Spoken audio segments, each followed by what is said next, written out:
Boa tarde, sejam bem-vindos. O meu nome é Bruno da Mata e faço parte da equipa da Nova SBE Executive Education. Sou o Program Advisor responsável pelo mestrado executivo em Finanças e Mercados Financeiros. Neste Master Talk de hoje abrimos virtualmente as portas da nossa escola a todos vocês para vos dar a conhecer, na voz do diretor académico, o mestrado executivo em Finanças e Mercados Financeiros. Esta é a oportunidade de saber como pode dar mais um passo no seu percurso profissional, investindo no seu desenvolvimento, escolhendo aprender mais e melhor com a Nova SBE. Nesta sessão vamos explicar como é que essa escolha pode passar por um grau de mestre nesta formação única e inovadora em Portugal, que garante uma formação ao longo de 2 semestres. Um primeiro semestre com aulas 2 dias por semana e um segundo semestre para desenvolvimento de um work project. Deixa-me que vos apresente o diretor académico do mestrado executivo, o professor Paulo Soares de Pinho, doutorado em Banking and Finance da City University Bayes Business School, é diretor académico do Lisbon MBA e professor associado da Nova SBE. É também professor visitante da Bayes Business School e da Universidade do Luxemburgo. A nível profissional, possui experiência como docente, diretor e coordenador de programas para executivos, bem como mestrados pré- e pós-experiência. É atualmente administrador da Change Partners e foi administrador da Sona Capital, da REN e da Biotecnol. Tem uma extensa atividade como consultor de empresas financeiras em Londres e em Portugal. Leciona e investiga nas áreas como banca, corporate finance, private equity e venture capital. Teremos uma breve apresentação do mestrado e depois passo para responder a quaisquer questões que queiram colocar. Para as mesmas, utilizem o Q&A que tem na barra do menu do vosso ecrã ao longo da apresentação e iremos responder no final do webinar. Deixem-me que vos apresente o professor Paulo Pinho. Muito boa tarde, professor. Muito boa tarde a todos. Eu iria então iniciar uma breve apresentação do mestrado e a pedir então que me passassem uma apresentação que temos aqui preparada para vós. O mestrado, como o próprio nome diz, tem por objetivo proporcionar às pessoas uma aprendizagem ao nível de mestre e, portanto, uma pós-graduação desenhada para pessoas que já têm experiência profissional. Isto é um mestrado pós-experiência e, aliás, tão pós-experiência que tem um requisito de só podemos aceitar pessoas com mais de 5 anos de experiência profissional. E, portanto, é destinado a pessoas com experiência, pessoas com motivação para aprender em finanças e mercados financeiros, é destinado a pessoas que estão preparadas para investir o seu tempo na aprendizagem, no estudo dos conceitos, das metodologias e na realização de trabalhos que envolvem, nomeadamente, trabalhar com case studies e outras situações reais.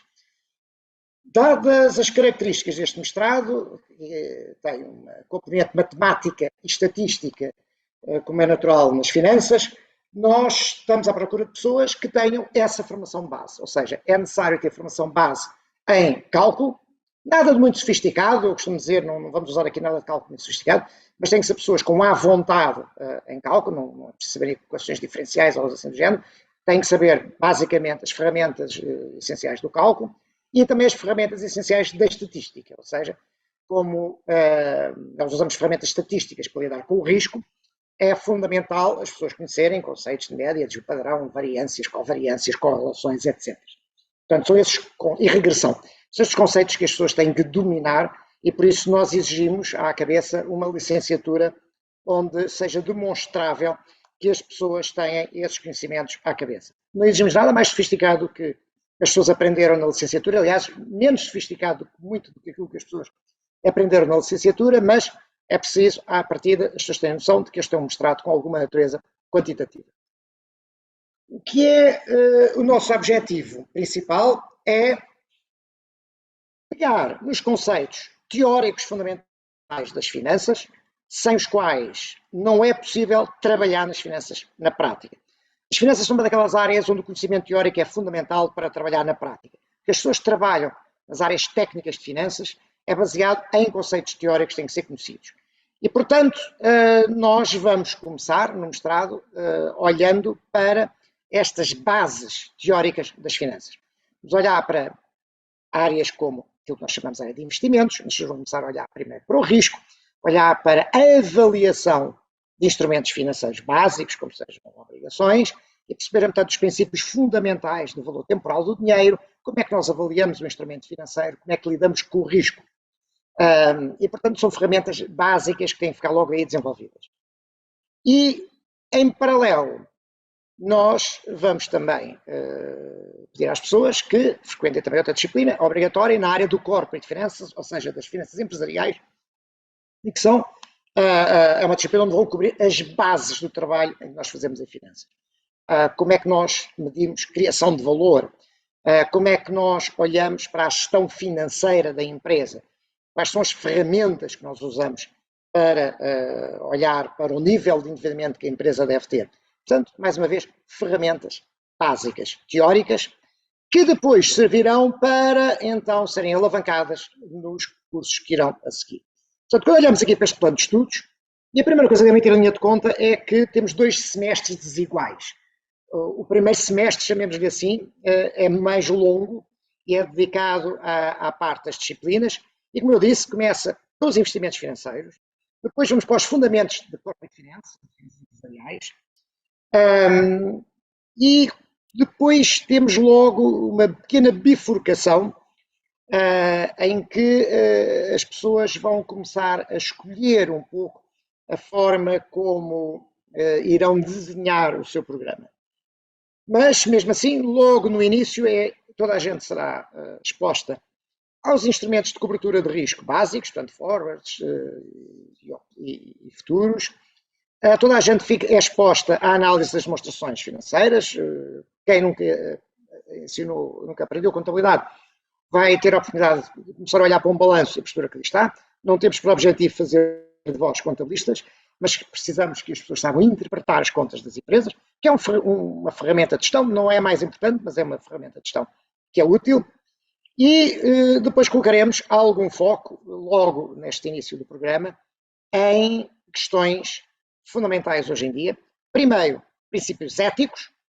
Em finanças, hoje, temos assistido a muitos problemas em instituições financeiras e não financeiras, causadas por problemas éticos, e, portanto, é importante que as pessoas saiam de um programa como este com claras noções do que é ética financeira e do que é um comportamento ético, mas também, cada vez mais, quer os investidores, quer os consumidores, dão cada vez mais importância à atitude da empresa em matéria ambiental e o comportamento da empresa em sociedade.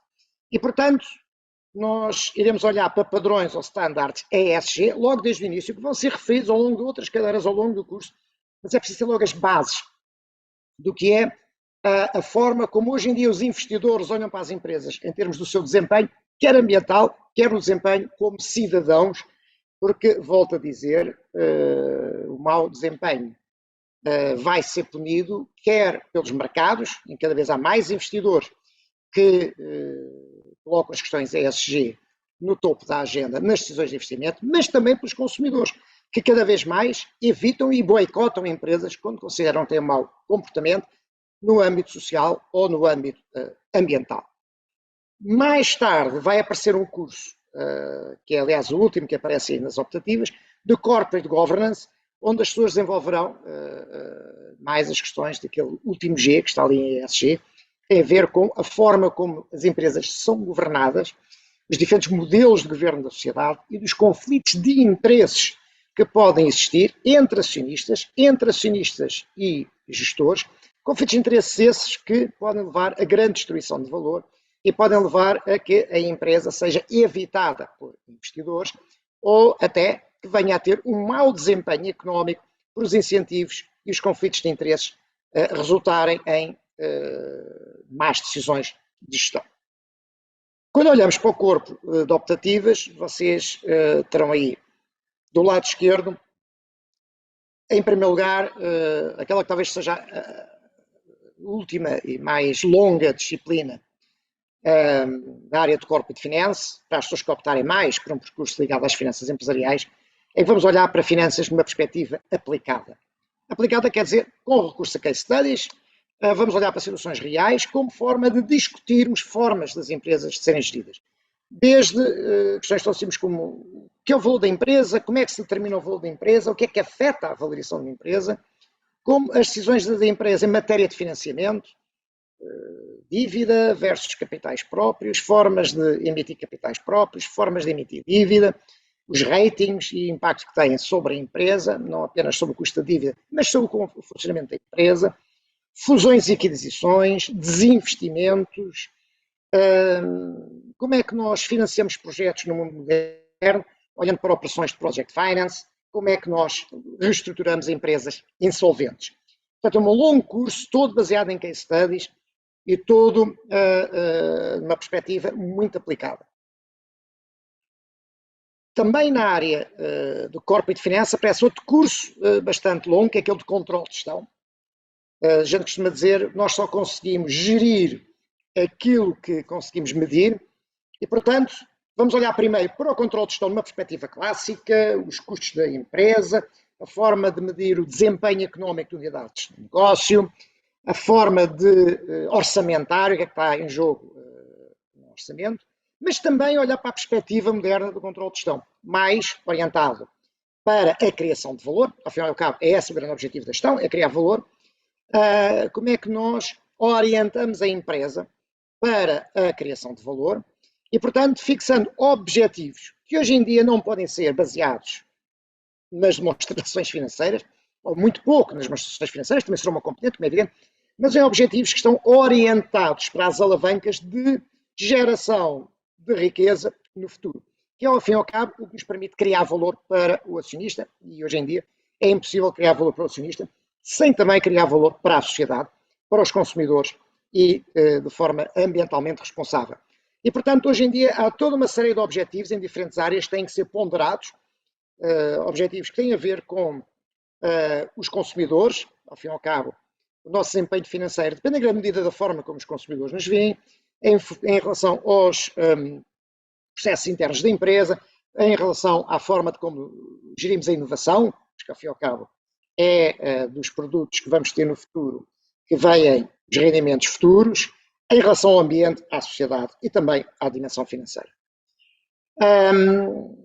Outras duas áreas que são importantes, em Corporate Finance, em finanças de empresa, a fiscalidade, como é óbvio, a fiscalidade no âmbito da tributação do rendimento, mas também o IVA.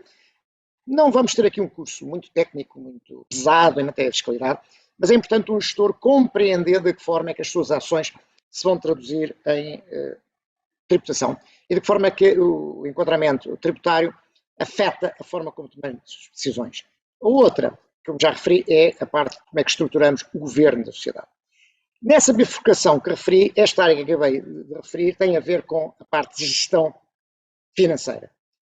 Outra área completamente paralela é a dos mercados financeiros. E aí temos que construir também, em sequência, toda uma série de conceitos. Primeiro, as questões de taxa fixa. Taxa fixa tem a ver com obrigações. Como é que nós avaliamos obrigações? Como é que nós gerimos o risco de obrigações? Que devem ter reparado agora, aquele caso do Silicon Valley Bank, que teve a ver com, precisamente, erros nesta área de gestão de ativos e passivos. Baseado de risco de taxa de juros, que os senhores aprenderão aqui, se escolherem esta cadeira, aprenderão aqui a gerir erros de gestão de risco de taxa de juros, gestão de risco de liquidez, que tem a ver com um chamado mismatch, ou mau balanceamento de ativos e passivos. Esta é uma área base, a partir da qual os senhores tiram ferramentas que são fundamentais para coisas que irão fazer a seguir. Portanto, aqui foco é no mercado de dívida. Depois tem uma disciplina de mercado de ações e research. Quando vamos olhar para o mercado de ações, vamos ver como é que vamos aprofundar como é que se analisa uma empresa, como é que o investidor procura compreender o valor de uma empresa e identificar as alavancas de criação de valor que essa empresa tem. E, portanto, olhamos aqui agora para o mercado de capitais próprios, risco de mercado, como é que nós gerimos toda essa panóplia de riscos financeiros que hoje existem, é aquele risco de taxa de juros que eu referi, o risco de crédito, que vem ali mais à frente, toda uma série de riscos de mercado, dos mercados em que a empresa está exposta, e como é que nós os gerimos de forma integrada, e como é que nós medimos esse risco. Aqui, mais uma vez, é fundamental as bases temos anteriormente na área de taxa fixa e na área de investimentos financeiros, porque são áreas com alguma tecnicidade, mais uma vez, nada de extraordinariamente sofisticado, mas obrigam a um forte conhecimento das bases de estatística. Gestão de ativos. Como é que nós gerimos carteiras de ativos, carteiras de investimentos? O que é que está em causa? Nas escolhas que fazemos de carteira. E aqui precisamos ter então aquelas bases de taxa fixa, aquelas bases de mercado de ações, aquelas bases de risco de mercado, para compreendermos como é que gerimos ativos de forma coerente e conjunta. O que é que está em causa nas nossas decisões de investimento? Por último, mas não necessariamente menos importante, o risco de crédito.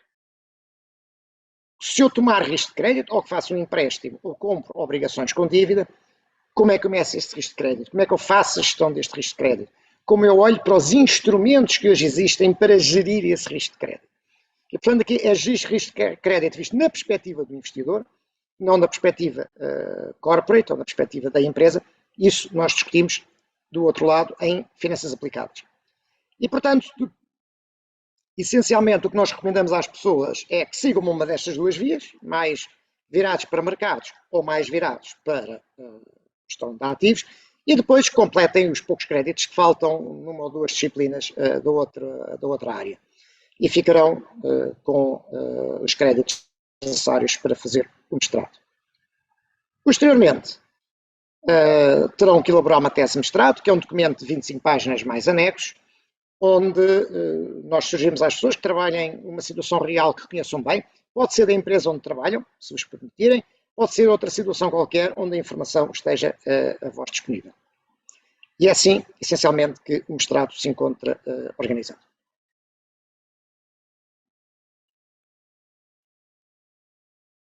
Muito bem, vamos passar ao Q&A. Vamos só aqui verificar, vamos desde já relembrar que poderão utilizar o chat para fazer questões. Já temos duas questões aqui que poderemos iniciar. Uma delas fala aqui naquilo que poderão ser as diferenças entre o mestrado e a pós-graduação. Eu iria convidar o professor, se calhar, aqui a tentar dar uma ideia de qual é que poderão ser aqui as grandes diferenças e se as existem a nível até mesmo curricular.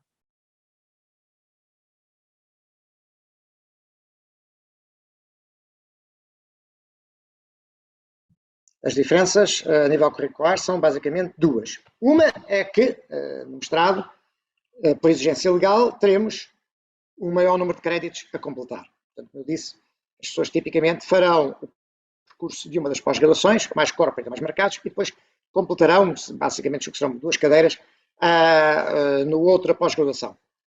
A seguir, há a tese, sem a qual o grau académico de mestre não pode ser atribuído. Portanto, se a pessoa quer apenas aprofundar conhecimentos por razões de natureza profissional, pode optar apenas pela pós-graduação. Se a pessoa pretende o grau de mestre, o grau académico, nesse caso terá, obviamente, que fazer o mestrado. Um diploma de pós-graduação não é um diploma correspondente a um grau académico. O grau de mestre, sim, é o grau académico que hoje vem acima do grau de licenciado. Muito bem, temos aqui uma outra questão. A questão passa por saber se poderão fazer mais do que os créditos obrigatórios nas disciplinas optativas. Eu acho.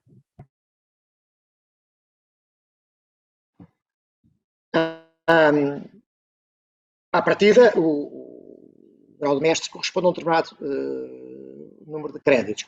Eu presumo que possa, se houver interesse nisso, talvez no ano a seguir, a pessoa fazer mais créditos, mas nesse caso haverá um pequeno fee de participação. Mas essa é uma matéria que eu não domino. Muito bem. Efetivamente, aqui até há uma outra questão que poderá passar pela sobreposição de horários das diferentes disciplinas optativas e, portanto, terá que ser analisado caso a caso e, portanto, na eventual participação, no mestrado, e a quanto calendarização também dará para ter uma melhor ideia daquilo que poderão ser as disciplinas que poderão frequentar a nível optativo. Uma outra questão que temos aqui passa pelos horários. Os horários já estão efetivamente definidos. Temos as aulas a decorrer às sextas-feiras das 6h30 às 10h30 e depois também aos sábados de manhã. Okay? Efetivamente aqui poderão, no primeiro trimestre, terão todos os sábados, o que poderá acontecer a posteriori, à medida que vão andando nas unidades curriculares, poderá partir, o mestrado irá iniciar em outubro, e portanto a dia 9 de outubro, e teremos aqui cerca de 6, 7 meses de unidades curriculares, e a partir de janeiro, fevereiro poderão só ter 1 ou 2 sábados por mês. As calendarizações estão também neste maior detalhe a ser determinadas, mas para vos dar aqui uma ideia. Outra das perguntas que surgiu agora, enquanto eu fazia esta elaboração, era o período das aulas. Temos aqui, como eu dizia, o programa a iniciar na semana de 9 de outubro, sendo que no dia 9 de outubro temos uma welcome session, e considerando que as aulas decorrem neste mestrado às sextas-feiras, a primeira aula irá ser necessariamente no dia 13. Depois tem todo o percurso de unidades curriculares e work project num período de 12 meses. Okay? Há uma matéria que eu gostaria de salientar, que é importante. Como alguns saberão, estamos na maioria, o mestrado em finanças desta escola está classificado no Financial Times no 15º lugar no mundo. Isso resulta de várias coisas. Resulta, obviamente, do corpo docente, que é do corpo docente permanente da faculdade, que é o maior corpo docente em finanças do país, e não é em dimensão apenas, mas também resulta do facto de haver aqui 2 outros elementos que eu acho que são muito importantes de sublinhar. Um é a natureza das aulas. As aulas, no início, terão uma componente teórica um bocadinho maior, mas depois tornam-se aulas essencialmente mais, como eu costumo dizer, bidirecionais, no sentido em que, à medida que entramos em disciplinas mais especializadas, o que nós procuramos é que haja o máximo possível de participação dos participantes. E, portanto, os participantes se envolvam, o que significa que os participantes têm muito trabalho de preparação. Quando usamos case studies, tem que aparecer na aula com o case study estudado, têm que estar disponíveis para o discutir e têm que saber que vão ser avaliados também por esse trabalho que fazem em aula. Ou seja, por estarem preparados e estarem em condições de discutir. É muito importante compreender que isto não é um daqueles mestrados em que o professor fala e os alunos tomam notas. Não pode ser assim. Início até pode ser um bocadinho assim, mas rapidamente deixa de ser. Porque nós pretendemos que ele tenha um caráter muito aplicado. Isso resulta não só da forma como as aulas são conduzidas, mas também que em algumas matérias até trazemos para dar aulas pessoas com muita experiência profissional e que são pessoas que vêm lecionar em áreas onde elas próprias trabalham no dia-a-dia. E, portanto, nós pretendemos que este mestrado tenha o máximo de impacto nas pessoas, e para que ele tenha impacto nas pessoas é preciso que as pessoas se envolvam. Este é um daqueles tipos de programas em que é muito importante salientar que aquilo que a pessoa leva dele depende mais do que outra coisa qualquer daquilo que as pessoas põem nele. Quanto mais as pessoas se envolverem, quanto mais as pessoas prepararem, mais tiram do programa. E eu tenho visto pessoas com atitudes relativamente diferentes neste programa, e a gente vê quais é que realmente deram por bem empregue o dinheiro que aqui gastaram e o tempo que aqui passaram. Enganam-se as pessoas se pensarem que é por terem um pedaço de papel a dizer que têm uma pós-graduação que alguém lhes vai dar um emprego fabuloso no setor financeiro. As pessoas têm de dominar a linguagem, as pessoas têm de dominar as técnicas, as pessoas têm de dominar os instrumentos. Isso só é possível se envolverem profundamente no programa. Segunda matéria, nós somos muito rigorosos, exigentes. Essa é outra das razões pelas quais temos a posição que temos nos rankings.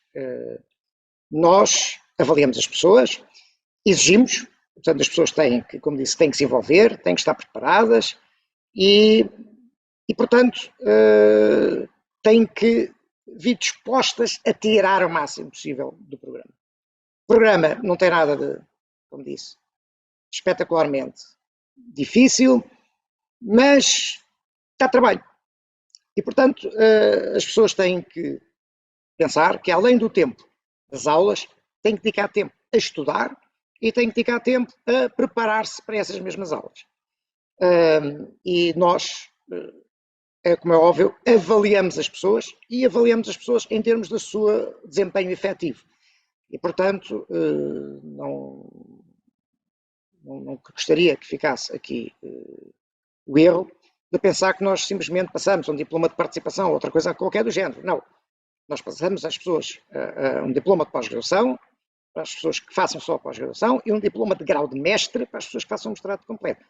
E com o grau de exigência que é conhecido da nova. E isso é extremamente importante, porque é isso no final do dia que dá valor a este mestrado. É um diploma que se obtém só estando aqui sentado na aula.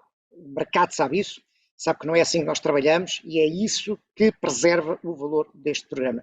E é algo que nós damos muita importância. Muito obrigado, professores. No entretanto, também recebemos aqui uma outra questão, mais a ver com o investimento no mestrado. E a pessoa pergunta se existem bolsas de apoio financeiro disponíveis para o mestrado. Efetivamente, sim, nós temos bolsas de mérito disponíveis.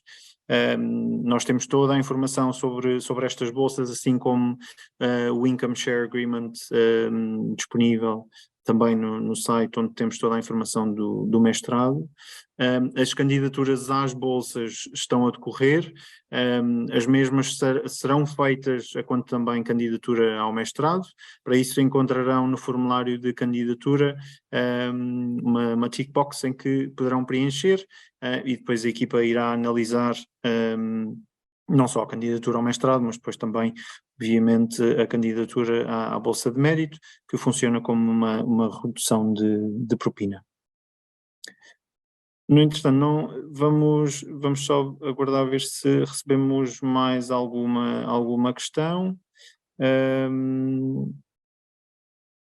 E pronto, e temos aqui uma outra questão em que abordamos o Work Project. A pessoa pergunta em que é que consiste o Work Project.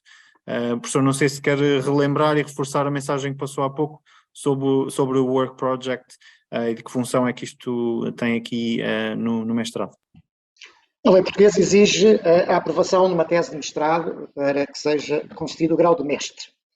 Nós, aqui, o que pretendemos, como eu disse, é um trabalho de natureza aplicada, portanto, não estamos a esperar que as pessoas venham para aqui revolucionar a teoria financeira, ou nada disso, é um trabalho de natureza aplicada, 25 páginas mais anexos, em que o que eu sugiro às pessoas normalmente é que trabalhem num tema com o qual estejam habituados a lidar. Pode ser, como disse, um trabalho relacionado com qualquer coisa que façam na empresa onde trabalham, como pode ser qualquer outro tema onde tenham acesso à informação. Pode ser a avaliação de um investimento, a escolha entre investimentos alternativos, pode ser uma análise de uma fusão, uma análise de uma alienação, pode ser algum trabalho sobre gestão de carteiras, pode ser algum trabalho sobre gestão de risco, qualquer coisa de uma área que tenham gostado, onde tenham acesso à informação e onde queiram dedicar um par de meses a escrever um documento trazendo algo de interessante, algo onde sintam que aprenderam algo. Acho que tudo aqui deve ser um instrumento de aprendizagem, o próprio Work Project deve ser um instrumento de aprendizagem, em que agora vou pegar naquelas coisas que andei a discutir no mestrado e vou pôr isto em concreto, numa situação concreta, como é que eu abordo, como é que eu resolvo. E é isso basicamente que a gente pretende. Não queremos nenhum alguém que volte a escrever o Guerra e Paz do Tolstói, 25 páginas mais anexos é o nosso objetivo e é isso que as pessoas farão, obviamente, com o apoio e supervisão de um professor da faculdade. Muito bem, obrigado, professor. Efetivamente, reforçar aqui a ideia desta aplicação prática, que acho que é também aqui um dos key factors deste mestrado executivo. Estamos a chegar ao final desta sessão, que esperamos que tenha sido esclarecedora e também inspiradora para se juntarem a nós neste mestrado. As questões que não conseguimos hoje responder serão endereçadas e respondidas por e-mail. Caso existam novas questões, sugiro-vos que enviem um e-mail para exed.masters.admissions@novasbe.pt, a equipa poderá partilhar este e-mail aqui na chat box, ou para os meus contactos diretos que se encontram no chat. Estão também disponíveis sessões individuais de advisory para desenvolvimento de carreira, que poderão agendar através do nosso site, o site da Nova SBE, enviando um e-mail para os contactos que já referi, ou que encontram através do chat. Resta-me agradecer a vossa participação, agradecer também ao professor Paulo Soares Pinho, e assim me despeço. Espero ver-vos em breve em Carcavelos. Obrigado. Boa noite também.